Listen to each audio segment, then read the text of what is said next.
அடுத்து களியாட்டங்கள்னா wild parties வரும். அன்னைக்கு இஸ்ரேல் மக்கள் மத்தியில இது ரொம்ப பிரபலமா நடந்தது. ரொம்ப மோசமா பண்ணாங்க.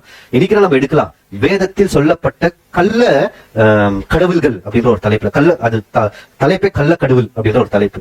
இவங்க வணங்கின கடவுள்களுக்கு முன்னாடி இவங்க பண்ண அக்கிரமம் பாத்தீங்கன்னா நம்ம கேட்க கூட மாட்டோம். அவ்வளவு மோசமா பண்ணிருக்காங்க. இஸ்ரேல் மக்களை நிறைய இடத்துல செஞ்சிருக்காங்க, மத்த மக்களை செஞ்சிருக்காங்க. இப்ப நாம கூட சில இடத்துல செஞ்சுனே இருப்போம் இந்த மாதிரி வைல்டு பார்ட்டிஸ்.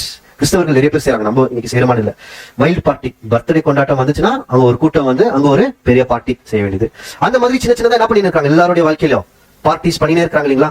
இந்த பார்ட்டில இருந்து தடுக்கணும்னா என்ன தெரியுங்களா தேவைப்படுது? நம்மளுக்கு புஷ்பராகம், சுய கட்டுப்பாடு இருக்கா? இன்னைக்கு சுய கட்டுப்பாடு இருக்கா? சுய கட்டுப்பாடு இல்ல. இது எல்லாமே நம்ம கிட்ட வரணும்னா ஒரு கல் வேணும். அதாவது இப்ப 11 கல் பார்த்தோம் இல்லைங்களா? இந்த 11 குணலட்சணமும் நம்ம கிட்ட வரணும்னா ஒரு கல் இருந்தா தான் வரும். முக்கியமான கண்ணு அன்பு தான். அதுதான் கடைசியில வச்சார். தேவன் மேல் நம்ம அன்பு வைக்கலனா இது எதுவுமே வரவே வராது. அதாவது தேவன் மேல் அன்பு வைக்கிறதுனா என்னன்னா, கணவன் மனைவி அல்லது குழந்தைகள் அப்பா அம்மா நினைச்சுக்கலாம். ஒரு 5 வருஷம் பிரிஞ்சிருக்கிறீங்களா, வேற வேற ஊர்ல வேலை செஞ்சு இருக்கிறீங்க, போன்ல டெய்லி பேசுறீங்க. நம்ம ரெண்டு பேரும் சந்திக்கிறதுக்கு மனசு எப்படி இருக்கும்?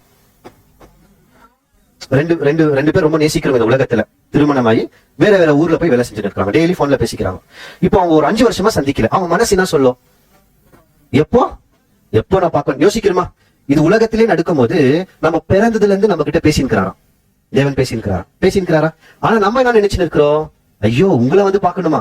அது முடியவே முடியாது. அப்படி மாறிட்டு இருக்கு. ஆனா மனசு எப்படி இருக்கணும்? உங்களை எப்போ வந்து நானு பாக்குவேன், அதுதான் அன்பு. அந்த அன்பு வந்துச்சுன்னு வைங்களேன், திருப்பி உலக உதாரணத்துக்கே வரலாம். அந்த ஆபீஸ்ல சொல்றாங்க, நீ கரெக்டா டெய்லி 1 வருஷத்துக்கு 12 மணி நேரம் வேலை செஞ்சினா, 1 வருஷம் 12 மணி நேரம் வேலை செஞ்சினா உனக்கு நான் 1 வருஷம் சம்பளம் கொடுத்து லீவ் கொடுத்து நீ வீட்டுக்கு போப்பா, நீ வீட்டுல போய் உன் கணவன் உன் மனைவி உன் புள்ள பசங்க எல்லாத்தையும் பாத்துட்டு வான்னு சொன்னா இந்த மனுஷன் என்ன பண்ணுவாரு? இரவும் பகலும் செய்வாங்க. ஏன் செய்வாரு? 1 வருஷம் லீவ் கிடைக்குது, யாரு போய் பார்க்க முடியும்? நித்தியத்துக்கும் என்னோட சேர்ந்து வாழ்றதுக்கு இப்ப கொடுக்கப்பட்ட இந்த அற்பமான வாழ்க்கையில கொஞ்சம் நேரத்தை செலவு செய்து இந்த குணலட்சணத்துல வலுத்துக்கோங்க, என்ன வந்து பார்க்கவீங்க தேவன் சொல்லியிருக்கிறாரா? நான் எவ்வளவு செஞ்சு நிற்கிறேன். அப்ப என்ன இல்லை என்கிட்ட? யார் மேல?